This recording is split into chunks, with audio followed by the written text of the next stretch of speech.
Anyone who believes in indefinite growth on a physically finite planet is either mad or an economist. We don't want to focus politics on a notion that involves the rejection of principles around which a large majority of our fellow citizens organize their lives. We are not as endlessly manipulable and as predictable as you would think. I'd like to tap into a pair of interlocking themes which are very much a part of the intellectual compost that made my generation of young post-war Brits who were good at exams. The notion of an establishment and the rise of the meritocracy. That is, the people who benefited mightily from the ladders of opportunity which dropped down from Rab Butler's 1944 Education Act, piloted through Parliament on a consensual basis by our World War II coalition government. It was in the 1950s that the two themes started to fuse.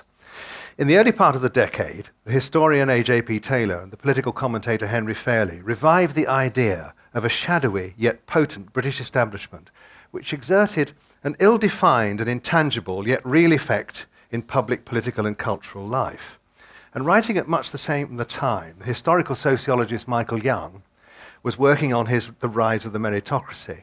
It didn't reach the shelves until 1958, and immediately, pretty well, the word meritocracy entered the language and the dictionaries. But first of all, that word establishment. A slippery term it may be, but it's everywhere. It has been in the UK now for decades. Yet its mercurial quality makes cartography near impossible, especially when it's used incontinently and imprecisely, as it is in my beloved newspapers, such as Farage revels in shock to establishment when UKIP enjoyed its surge in the 2013 UK local elections. For to lump Conservative, Labour and Liberal Democrat parties together as establishment, instead of calling them mainstream political parties, is absurd. Some doubt even if the establishment exists as more than a notion, a convenient piece of linguistic litter to deploy as a weapon of disdain, even denunciation, against individuals or clusters of people who you don't care for, rather resent, and wish to annoy. Indeed, if the British establishment does exist, part of me must be part of it. Now, why is that? I like clubs, especially the dining variety.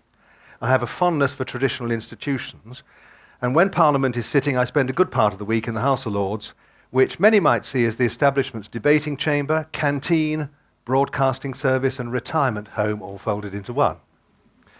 The establishment notion does matter because generation upon generation, so many intelligent and not always so intelligent people have thought that it does exist, though the form it takes mutates and is always and everywhere immensely stretching to capture and defy. And Jeremy Paxman, who wrote a rather good book on it in 1991 called Friends in High Places, said of the establishment it's a harlot of a word, convenient, pliant, available for 1,000 meaningless applications.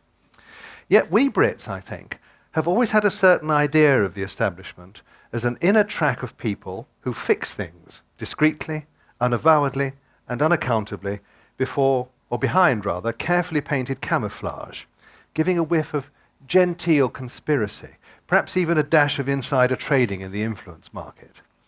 And it's a concept, I have to admit, that stalked me for the bulk of my working life, and in return I've stalked it, especially when I wrote about Whitehall for the Times in the 1970s and 1980s.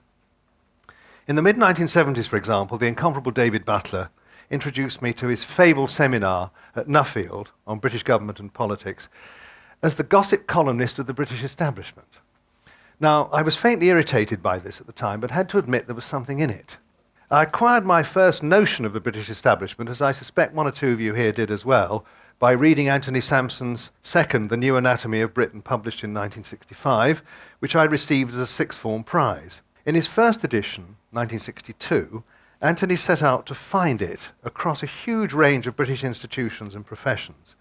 He reached an intriguing conclusion.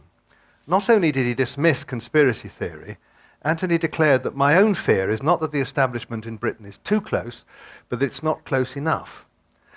That the circles are overlapping less and less, and that one half of the ring has very little contact with the other half. But in particular, the hereditary establishment of interlocking families, which still has an infectious social and political influence on the Conservative Party, banking and many industries, has lost touch with the new worlds of science, industrial management and technology, and yet tries to apply old amateur ideals in technical worlds where they don't fit. This was picked up, as you will remember, very much this theme by Harold Wilson, who made it his own when he became leader of the Labour Party in 1963. Anthony was drawing as well on that 50s revival of the establishment notion by the powerful pens of Taylor and Fairley. And Taylor took up the theme in what was then still called the New Statesman and Nation in August 1953, and he was reviewing a new life of William Cobbett, a great denouncer, Cobbett, of the establishment, which he called the Thing. Taylor's opening paragraph remains, I think, a collector's item. Trotsky, he said, Trotsky's not a word you've heard at the RSA for a few years, I think. Trotsky tells how when he first visited England, Lenin took him round London. That must have been a jolly tour for them both. Lenin took him round London and, pointing out the sights, exclaimed, "That's their Westminster Abbey. That's their Houses of Parliament." By them he meant not the English, but the governing classes, the establishment. And indeed, in no other European country, said Taylor, is the establishment so clearly defined and so complacently secure. Henry Fairley's assault on the British establishment in his Spectator column was triggered by the Foreign Office finally admitting in September 1955 that the British diplomats Burgess and Maclean, who disappeared in May 1951, were in fact Soviet spies and now living in Moscow. Fairley convinced himself that the long, if now broken, official silence was an example of the establishment at work. And by the establishment, he meant not only, and I'm quoting him now, not only the centres of official power, though they are certainly part of it, but rather the whole matrix of official and social relations within which power is exercised.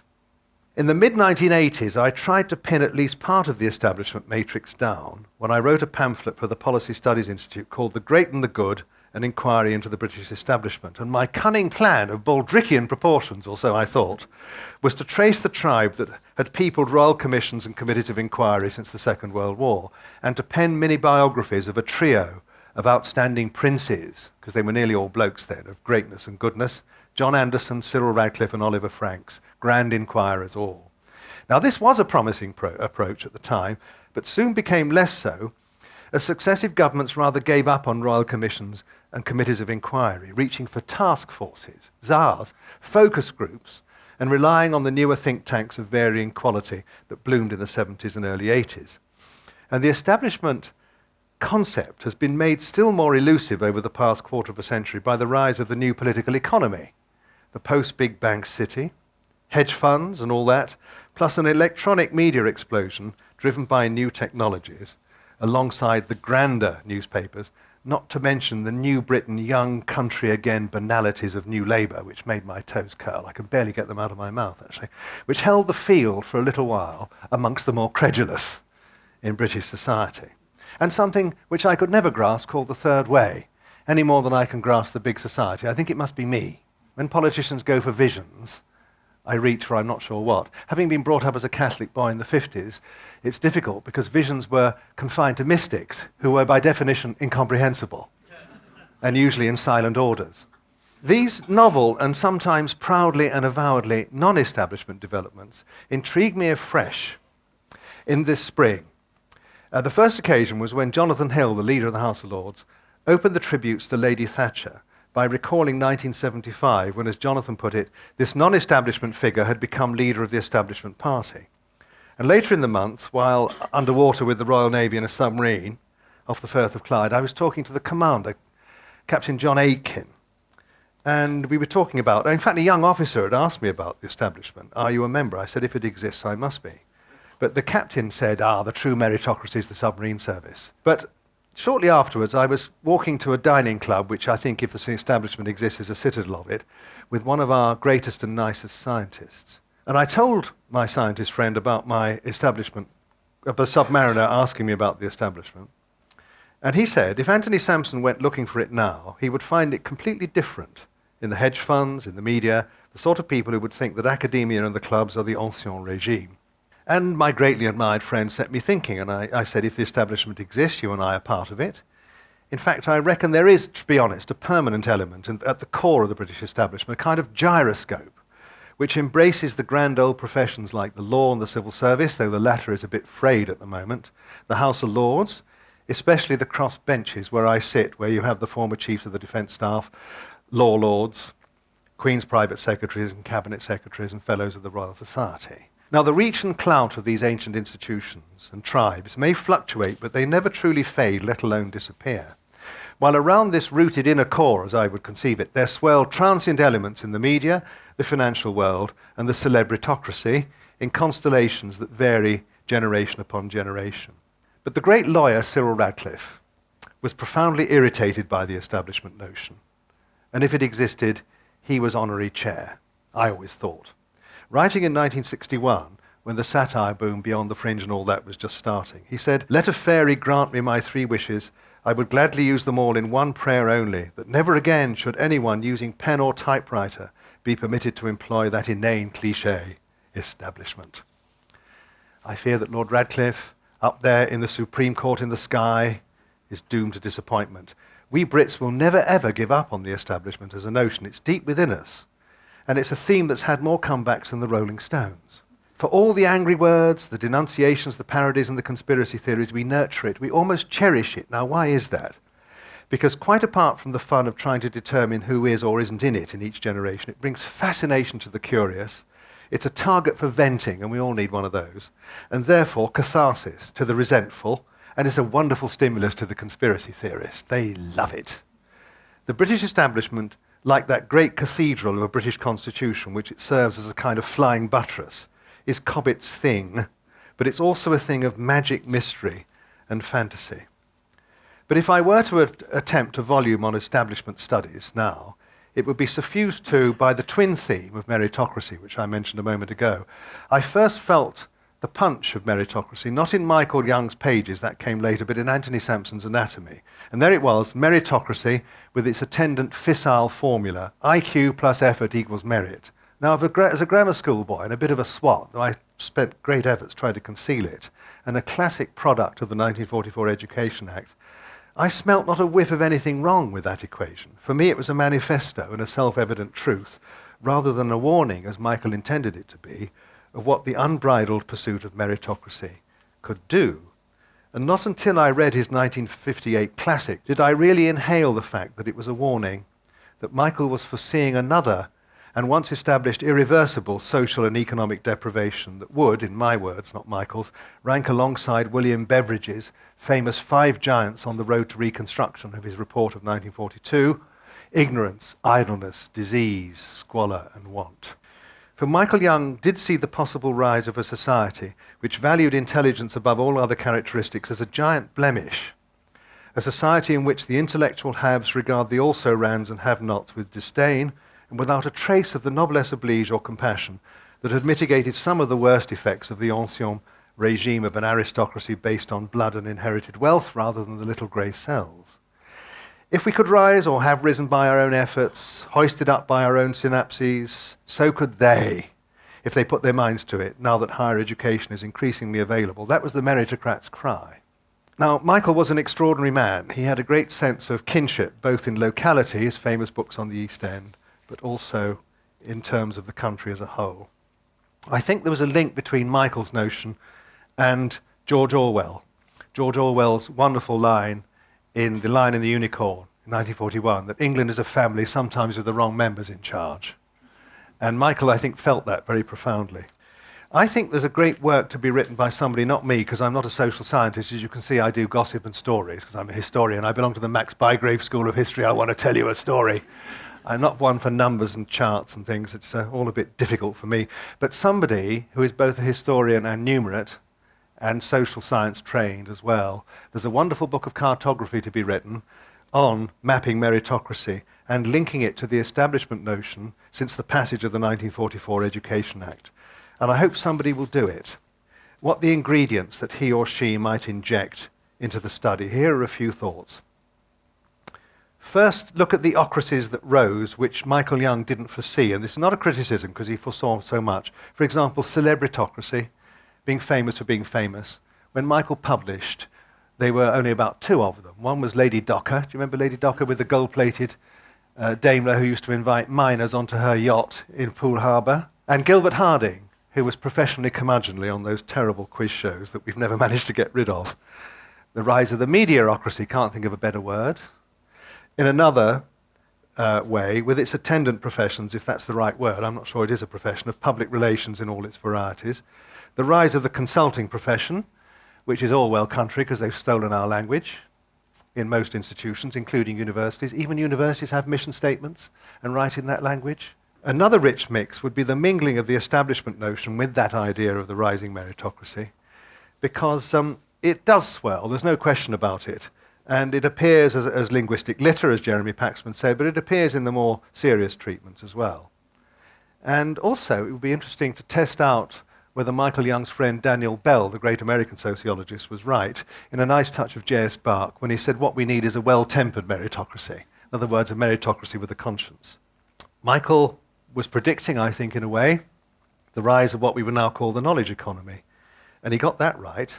The Work Foundation calculates that in the early 80s, knowledge workers accounted for 31% of the UK workforce. By next year, they reckon it will have risen to 45%. If such a study of establishment and meritocracy were published as a book, the first question its author would be asked at a literary festival or here at the RSA is, does the establishment still exist?